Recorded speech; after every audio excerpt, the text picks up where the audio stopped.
Healthcare is a mess in this country thanks in no small part to Obamacare.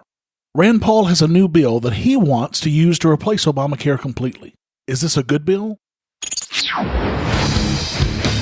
Welcome to the LAVA Spurt, the weekly offshoot of the Lava Flow. Channeling the flow of information to the libertarian, anarcho-capitalist, voluntarist, and agorist community. Brought to you by my per-episode donors. Thank you. Here's your host, Roger Paxton.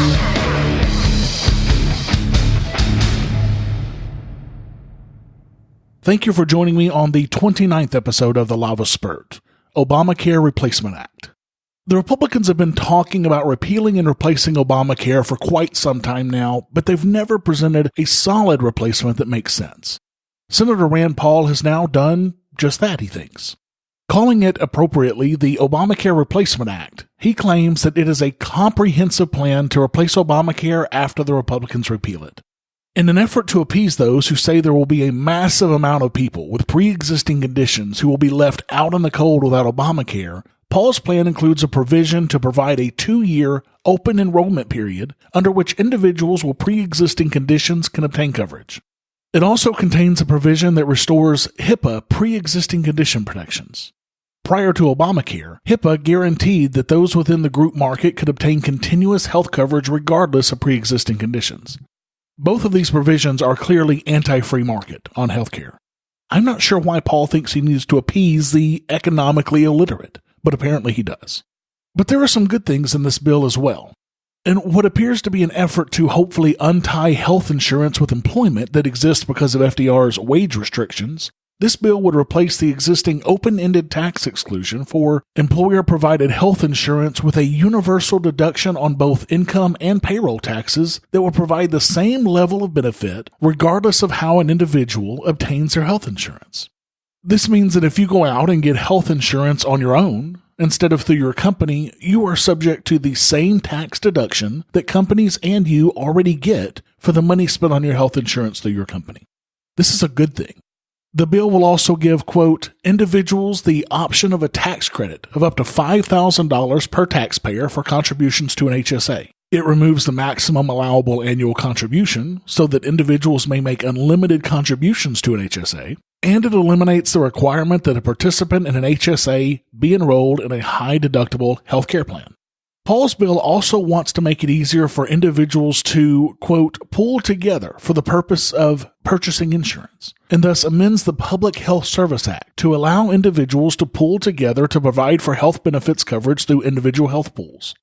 These can include nonprofit organizations, including churches, alumni associations, trade associations, other civic groups, or entities formed strictly for establishing an IHP, so long as the organization does not condition membership on any health status-related factor. This is what groups like Liberty Health Share and other healthcare sharing ministries were set up prior to 1999. This part of the bill appears to allow new groups to be formed and even seems to relax some of the restrictions on sharing ministries. For example, it doesn't have to be a religious organization. Paul's plan also, quote, increases access to individual health coverage by allowing insurers licensed to sell policies in one state to offer them to residents of any other state. Now we're talking. This would open up competition and price comparison in health insurance like nothing before. This is huge and something we've needed for a very, very long time. Paul said that he believes that at least generically, he's got Speaker of the House Paul Ryan and Senate Majority Leader Mitch McConnell on board on the notion that a full replacement must happen simultaneously with repeal. He believes that his plan has, quote, consensus ideas that 100% of Republicans in the House and Senate can embrace, and that they can, quote, take it to Democrats to see if Democrats in favor of trying to replace a broken system will also hop on board. As far as the process goes, Paul says he does not expect a real repeal vote for at least 2 weeks. In the meantime, he says he's pushing hard his bill, which he sent to leaders in the House working on the issue, discussed it with leaders in the Senate, and so on. He's trying to emphasize that this bill has the potential to insure millions of people at cheaper costs than under Obamacare and has great ability to straighten out the mess in the individual markets.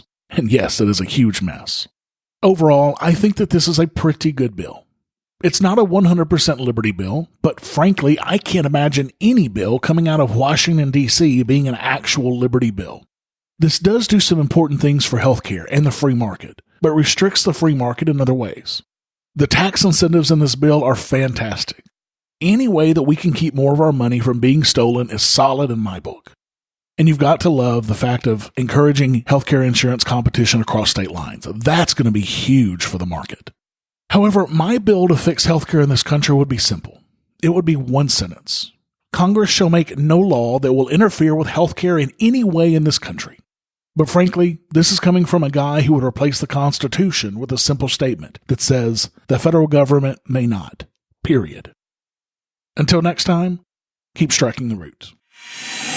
Thank you for listening to The Lava Flow at thelavaflow.com. Don't miss an episode. Subscribe now at thelavaflow.com/subscribe. This has been a Pax Libertas Productions podcast.